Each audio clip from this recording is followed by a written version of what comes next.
Ya Rabbi bil Mustafa balligh maqasidana.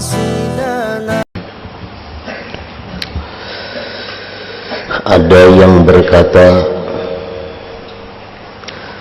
para ahli hikmah pada merenungkan lalu mengembalikan semua bencana yang menimpa manusia di dunia ini kepada 5 perkara.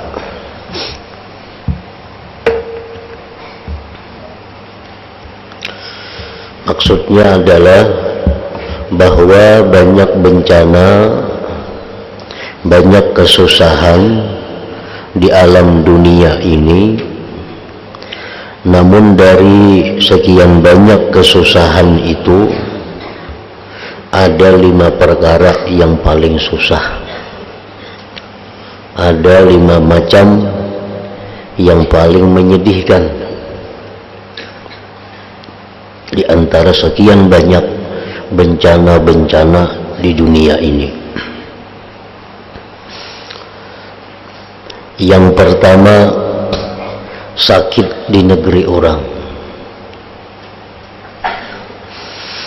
Nah, ini merupakan satu kesusahan yang besar, satu bencana yang sangat berat kalau kita garing di kampung orang. Kadada keluarga, kadada orang tua, kadada kawan.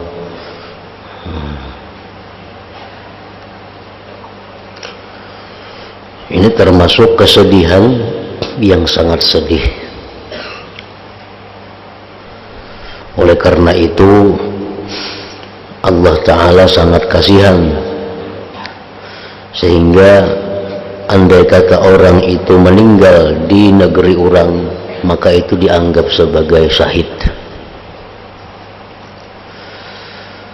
Sakit di kampung orang, di negeri orang. Namun garing di kampung seorang, ada keluarga, ada kawan, banyak nyaman memberi pertolongan, banyak yang membantu, banyak yang mengobati. Namun di kampung orang siapa tahu. Nah, itu bencana yang pertama. Yang kedua, kemiskinan di waktu tua. Kemiskinan di waktu tua. Waktu tua, waktu sudah kada kawa lagi berusaha nang berat-berat. Waktu tua sudah kada kau lagi bekerja. Nah, di saat itu miskin, maka ini termasuk bencana dunia, bencana yang sifatnya adalah duniawi. Nang bagus itu sain Tuhan, sain nyaman. Sain Tuhan, sain banyak duit, makin Tuhan makin banyak duit, sehingga kalau begawi pun duit ada. Nang sakit ini lagi muda, sugih, karena sudah tua, kada berduit lagi. Maka waktu tua itu membutuhkan banyak keperluan, hendak berobat, hendak macam-macam. Nah, kemiskinan di waktu tua. Yang ketiga, kematian di waktu muda.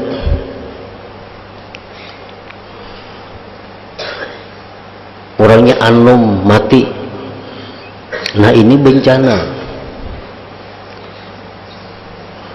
Ilmunya belum banyak, amalnya belum banyak lagi, mati udah. Yang keempat, kebutaan sesudah pernah dapat melihat. Itu pun adalah satu bencana juga. Jika mulai lahir buta, kada apa-apa, sempat melihat napa-napa dunia, dia sudah biasa melihat, Itu kalau melihat lagi,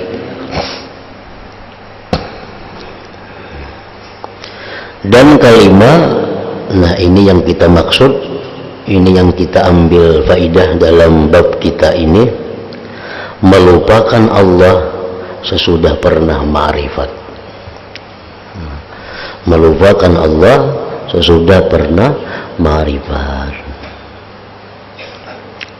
Dulu ahli ibadah, dulu rajin beramal, dulu rajin menuntut ilmu, sekarang belajar kada rajin lagi, beribadah malas. Nah ini bencana yang paling besar di antara bencana-bencana lainnya.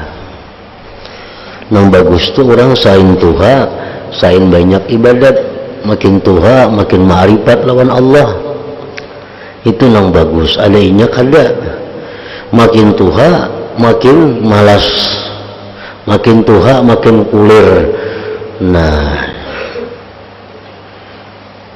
ini yang paling sakit matinya orang ini, melupakan Allah sesudah pernah ma'rifat kepada Allah. Yang paling bagus itu adalah hati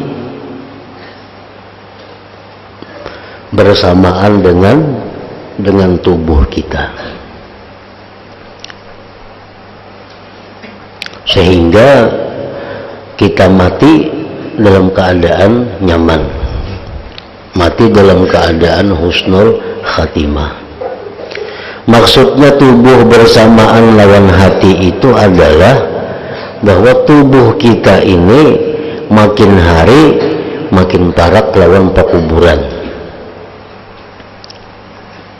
Tubuh kita siapapun makin hari makin parak lawan kuburan. Nah hendaknya hati kita demikian juga. Hari ini sekian mitir lagi pada kuburan, hati kayak itu juga. Sehingga pada waktu sampai di kuburan, nah kedua-duanya umpat masuk ke kuburan. Hati masuk ke kuburan, awak masuk ke kuburan. Ini orang nyaman matinya, kada berpaksaan. Nah, yang sakit itu, yang sangat sakit itu adalah orang yang tubuhnya sudah dekat dengan kuburan, hatinya jauh. Hatinya jauh, sehingga waktu tubuhnya masuk ke kuburan, hatinya beruntak, masih jauh lagi. Nah, orang macam ini matinya sakit. Matinya sakit.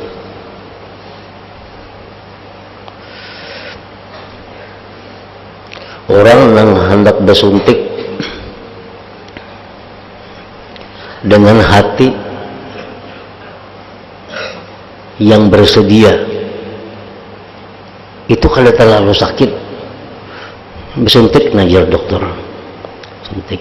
Hatinya pun senang, hatinya pun setuju. Begitu dicucuk dokter lawan jarum, hatinya umpat juga. Nah itu kalau seberapa sakit. Coba kalau orang hendak bersuntik, hatinya memberontak. Nah, ditangkapi orang dulu, kan sakit tuh, dipasung orang, hanya disuntik orang. Nah, kedua kali sakit, awak dipasung orang, berbiru-biru, ditangkapi orang, hanya disuntik orang pulang. Nah, kayak itu orang hendak mati, hatinya kada hendak mati, hatinya berontak. Katanya mati karena habis umurnya. Nah ini akibat apa? Akibat hatinya kada sesuai dengan tubuhnya. Hatinya masih 2 kilometer lagi hanya sampai kuburan, tapi tubuhnya sudah di kuburan. Itu yang banyak di antara manusia. Mati pasti sakit, mati susah. Kenapa? Karena hatinya kada bisa dia mati. Melihat harta banyak, kedudukan tinggi, hatinya masih hendak lagi dalam dunia, tapi umurnya sudah habis, Nah di situ inya beruntak, gelabak hendak mati. Nah cuma karena kada kau bergerak lagi, kalau kau bergerak lagi baku ciak kada kau lagi.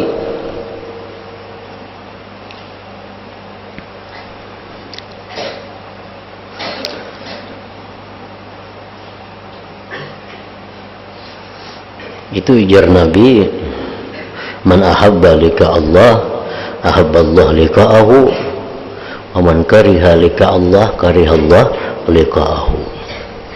Siapa yang senang bertemu Allah, Allah pun senang bertemu dia. Orang yang kada katuju bertemu Tuhan, Tuhan pun kada katuju bertemuan inya. Nah jadi supaya hati kita ini sama lawan tubuh kita, setiap hari kita mesti menambah ilmu, setiap hari mesti menambah amal, karena awak kita makin hari makin bertambah parak lawan kubur. Kayak itu makanya apabila kita waktu muda, waktu sihat, ma'rifat kepada Allah, rajin beribadah, sudah tua malas, nah sudah tua kulir hambar, itu bencana ngarannya. Bencana itu melupakan Allah sesudah pernah ma'rifatullah.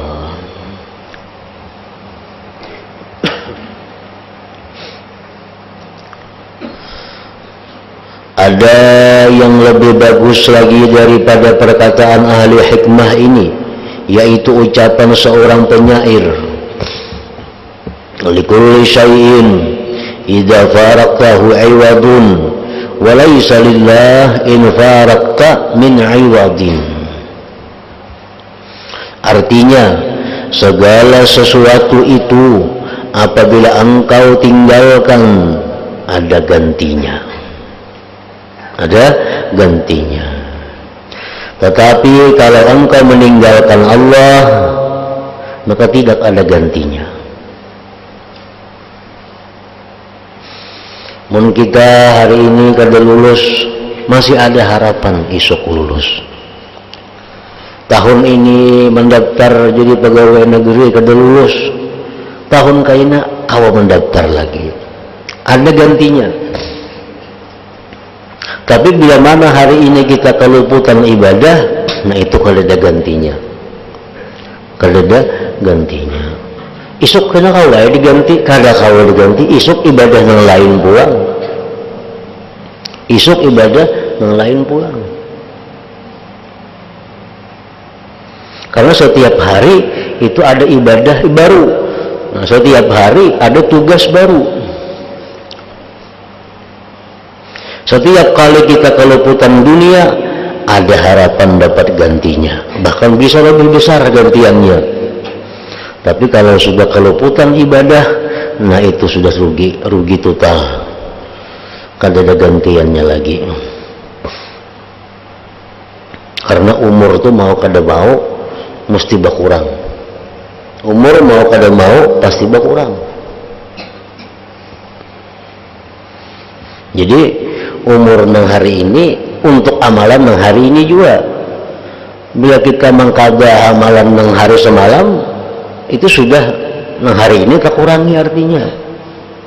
Nah, bila engkau meninggalkan Allah, maka tidak ada gantinya.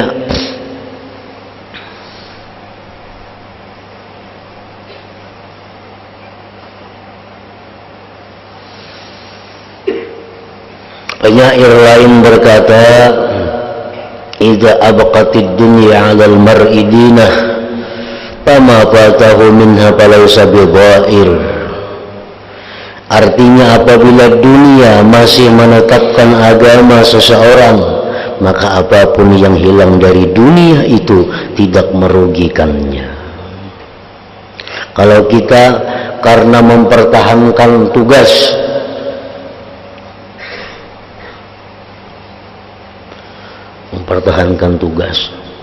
karena orang menuntut ilmu baik menuntut ilmu itu artinya baik guru atau murid, itu termasuk talabul ilmi. Jadi jangan diartii penuntut ilmu itu murid kada. Ngaran talibul ilmi, orang yang menuntut ilmu itu dua, murid dan guru. Itu talibul ilmi ngarannya. Orang talibul ilmi itu, orang menuntut ilmu itu mesti maulah wazifatul yaum wal lail. Ngarannya wazifah yaumiyah. Maulah tugas-tugas diri siang malam. Bila kada diulah ka itu, maka diri kita akan liar, kada ada ikatan.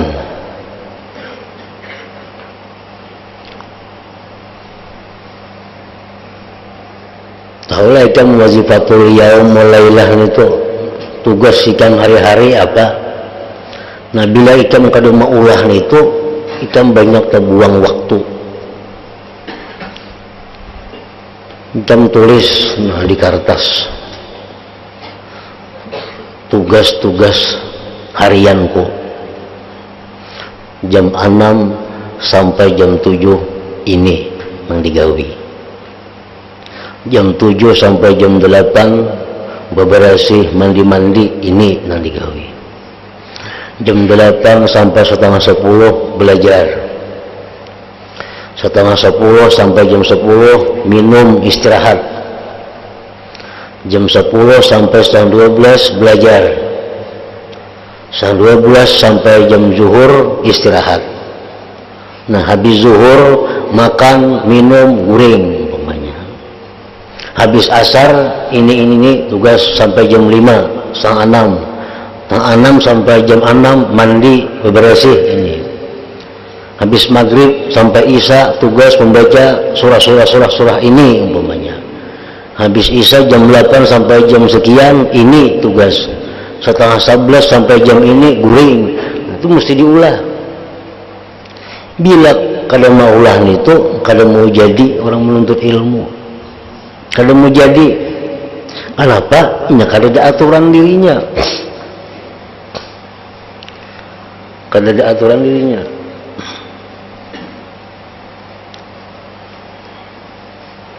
Nah, jangankan orang ilmu, guru-guru pun kayak itu. Guru-guru itu macam itu.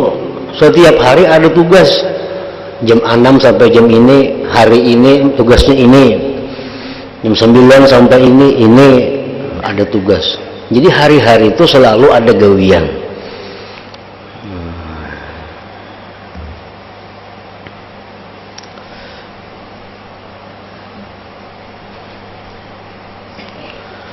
Idza abqatid dunya 'alal mar'i dinah fama fatahu minha falaysa bidhair. Artinya apabila dunia masih menetapkan agama seseorang, maka apapun yang hilang dari dunia itu tidak akan merugikannya. Imam Ghazali dalam Ihya ada di situ bab tertibul aurat, Ihya Ulumuddin.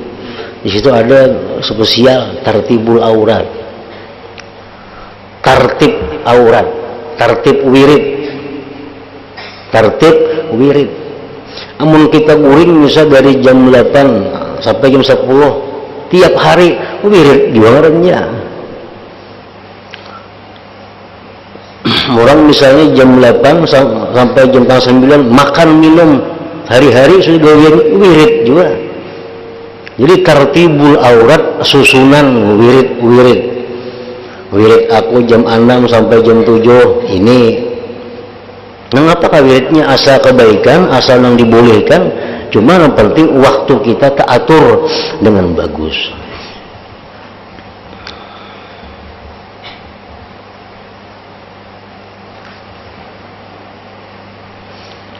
Nah, bila kita kadang menghargai waktu, maka akan dicabut oleh Allah berkah waktu itu. Bila kadang menghargai waktu yang diberikan Allah, Allah cabut berkah waktu itu.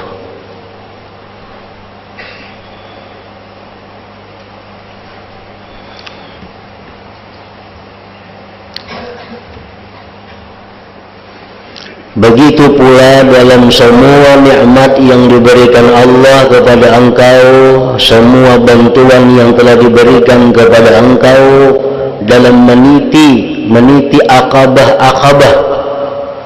Arti akabah itu jalan-jalan yang sulit yang telah disebutkan di muka, adalah untuk menetapkan pemberiannya kepada engkau dan menambah lebih dari apa yang menjadi kehendak engkau.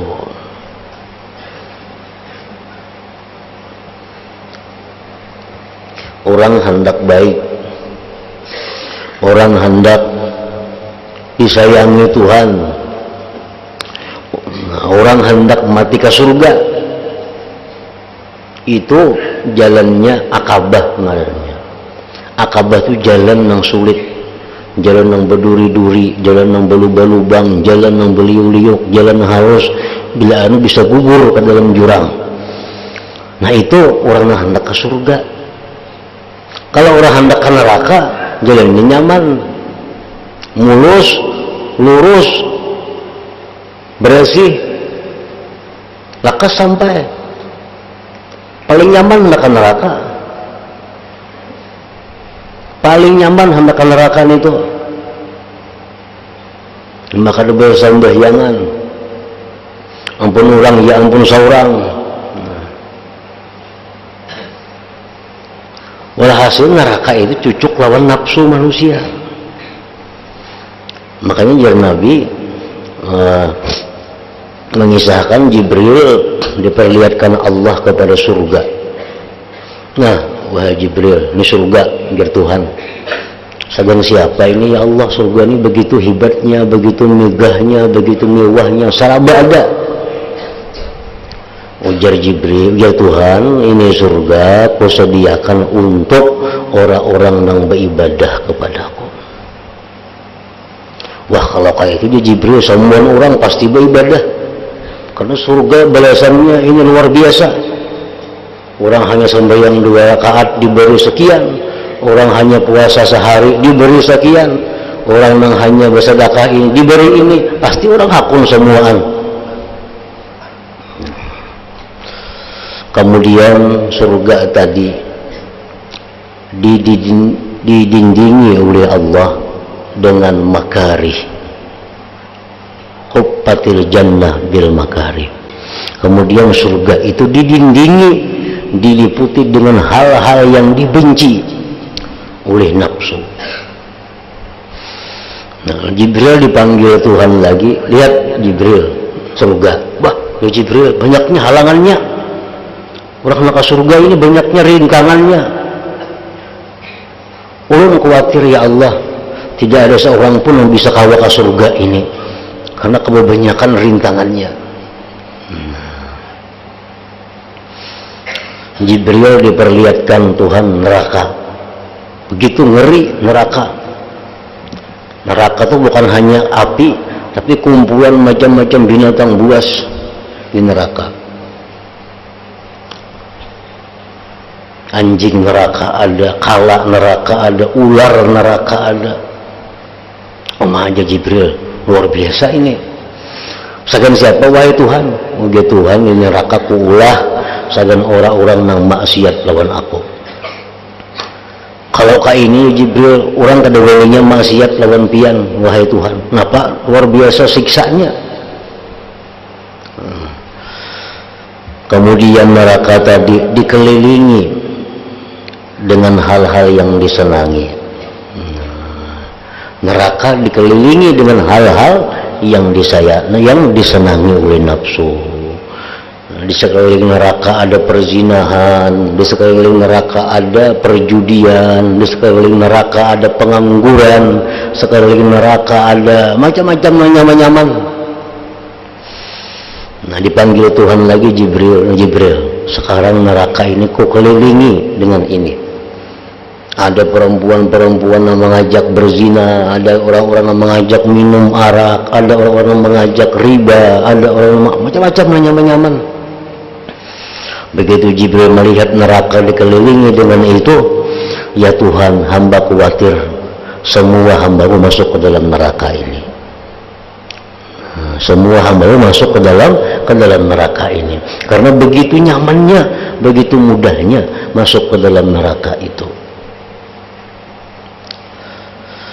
Nah, jadi jalan menuju surga itu disebut Aqabah, jalan sulit artinya, yang mesti kita lalui amun hendak ke surga.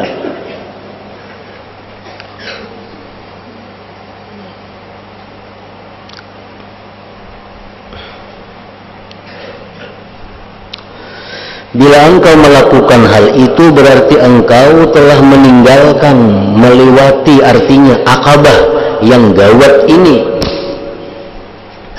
di belakang engkau, dan engkau sudah mendapatkan dua perbendaharaan harta yang mulia, nikmat yang mulia, yaitu istiqamah dan selalu memperoleh tambahan.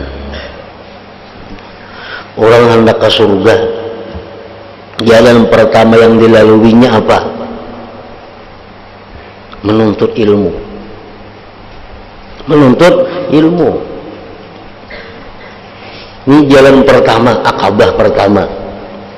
Sudah dikisahkan sih dalam kitab nang jilid 1 dahulu itu ada.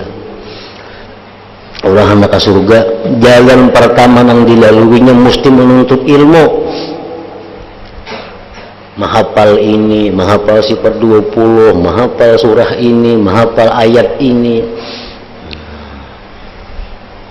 mengaji hukum, mengaji tauhid, mengaji fikih, mengaji tasawuf. Nah, kalau sudahnya menuntut ilmu, lalu sadar, oh selama ini aku banyak salah. Lagi belum berilmu kada tahu. Pada diri banyak dosa, pada diri banyak salah, kada tahu, belum berilmu. Inya lalui jalan pertama ilmu, mau tahu. Ternyata usahaku banyak salah. Kawan-kawanku banyak kawan yang dimurkai Allah. Pakaian-pakaianku selama ini pakaian yang dilarang Allah. Hatiku penuh dengan kesombongan, kedengkian, macam-macam. Nah, karena berilmu lalu tahu itu. Karena berilmu kada tahu. Dikira asa bujur aja usaha seorang nih. Dikira asa bujur yang dipakai seorang. Dikira asa baik aja hati seorang. Sekali berilmu hanya tahu. Pada banyak luputnya. Nah, sudah dilalui jalan sulit pertama menuju surga. Sudah tahu banyak salah. Jalan sulit nang kedua apa dilalui? Tobat. Itu kalau nah, tobat itu jalan sulit nang kedua. Ini sudah berilmu tadi, tahun nang luput-luput, oh tobat. Oh, berarti usaha kau ini banyak salah. Usahaku banyak luput, baakat berjual beli kada, duit nang kada halal. Tahu sudah. Nah, tobat ini berat. Harta orang dibulikakan, menzalim orang minta halal. Nah, jalan sulit yang kedua yang dilalui oleh orang yang hendak ke surga, tobat. Oh, pakaian ini kada boleh sekalinya, bakar, dipatak, yang diberiakan orang buang tidak berdosa. Ini pakaiannya, sekalinya kada boleh makain ini sekalinya, kelihatan aurat. Kena aku beriakan orang pulang kena maka gara-gara seorang beri bakar pakaiannya. Maksudnya jangan dipakai oleh siapapun lagi. Nah, nyaman kan membakar duit kalau itu pakaian, maka nukar 2 juta dulu baju ini. Nah, larang baju nang itu. Kredit nukarnya. Hanya punah. Sudah berilmu tahu pada ini kada boleh bakar. Nah, jalan sulit kalau tuh hendak ke surga. Nah, dulu pernah memfitnah orang, datangi yang difitnah tuh, minta halal, minta ridha, ngalih kada ngalih. Itu mesti dilalui amun hendak ke surga, hendak berdiam di situ bagaimana? Kalau hendak taruh supaya parak lawan surga, dilalui jalan yang kedua ini tobat. Itu contohnya jalan-jalan akabah tadi, mulai nuntut ilmu, mulai yang kedua tuh sampai seterusnya nang kebab kita nih. Itu mulai jilid pertama sudah dibicarakan oleh Imam Ghazali. Jadi orang menuntut ilmu tuh di jalan pertama, artinya jalan pertama. Orang kadang menuntut ilmu agama, ini kada tahu di ilmu agama, pada orangnya doktor, insinyur, profesor, isa, apa-apakah, tapi kada tahu di ilmu agama, itu sudah dipastikan orang itu ke neraka, pasti ke neraka. Nya kada ilmunya, sembahyang kada beilmu kada sah, bacaan Qur'annya kada beilmu kada sah. Walaupun kayak apa aja pintarnya, kayak apa aja dihormati orangnya, kalau orangnya kada beilmu agama, kada kawa masuk surga. Karena jalan yang dilalui oleh orang yang hendak ke surga, jalan pertama menuntut ilmu lebih dahulu.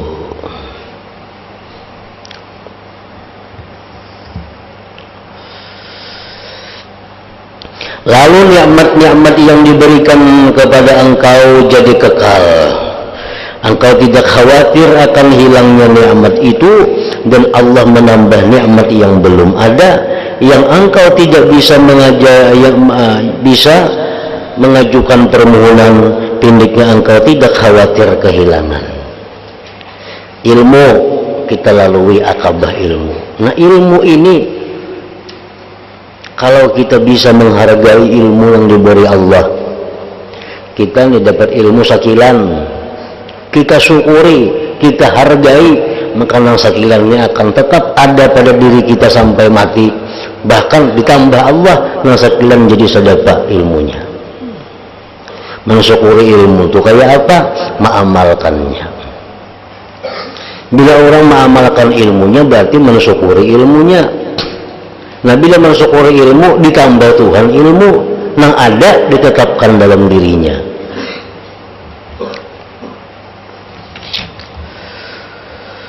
Dan kalau sudah begitu, akabah nih sudah dilaluinya, nuntut ilmu sudah biris, tobatnya sudah biris, semuaan sudah biris, sudah engkau menjadi orang yang ma'rifat kepada Allah, orang yang alim, yang mengamalkan agamanya, yang tobat, yang suci, yang zuhud terhadap dunia, yang tekun melayani Allah, yang bisa mengalahkan syaitan, yang bertakwa dengan semestinya, dengan sepenuh hati dan anggota badan, yang pendek angan-angan terhadap kesenangan dunia, yang berkehendak baik terhadap umat, yang khusyuk, yang merendahkan diri dan pasrah kepada Allah, yang berserah diri dengan ridha, yang sabar, yang selalu mengharapkan rahmat Allah, serta ikhlas, yang ingat akan anugerah Allah dan bersyukur atas nikmat Allah yang menguasai seluruh alam. Nah, itulah akabah-akabah yang mesti kita lalui. Zuhud terhadap dunia, itu akabah, jalan sulit. Zuhud terhadap dunia, itu jalan sulit. Kenapa? Karena harus menghilangkan, harus meninggalkan sesuatu apapun yang mengganggu perjalanan kepada Allah. Meninggalkan sesuatu yang menyebabkan dia sibuk sehingga lalai kepada Allah, itu mesti dibuangnya. Itu artinya zuhud. Jalan sulit juga itu menuju surga, dilalui juga zuhud.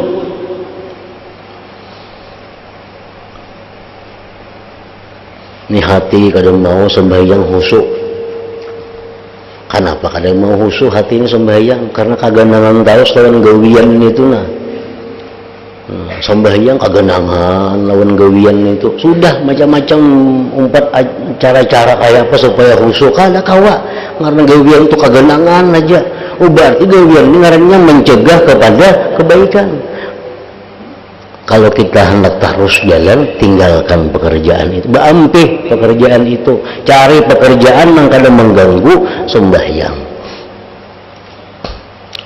Kayak sahabat Nabi, satu hari sembahyang di kebun kurma. Ratan sembahyang, kita lihat, bagusnya pohon kurma, bagusnya buah kurma. Orang sembahyang nih, melihat buah kurma, bagusnya buah kurma.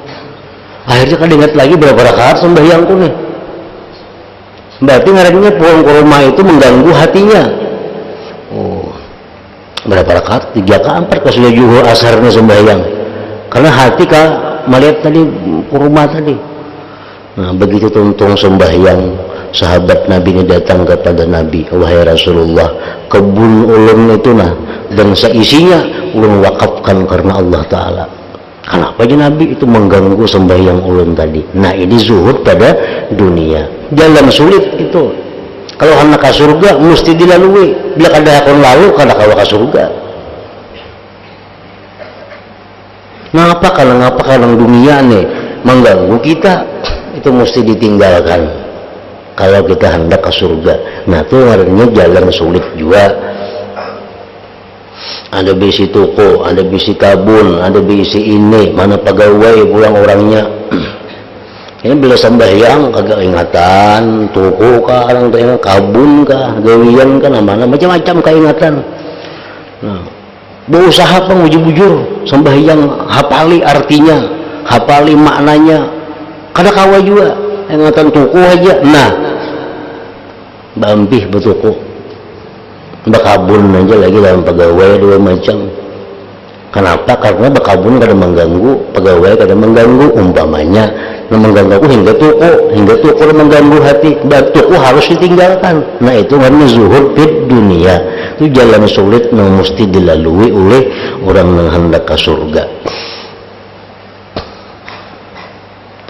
Nah, bila sudah terlalui semuaan itu, kemudian sesudah itu jadilah engkau termasuk orang yang istiqamah.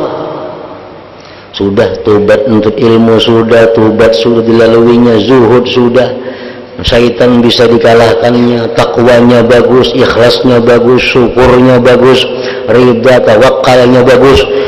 Nah, termasuk orang yang istiqamah dan dimuliakan oleh semua makhluk Allah. Lagi pula menjadi orang yang betul-betul beriman ngarannya. Renungkanlah keteranganku ini, Allah sajalah yang kuasa memberikan pertolongan.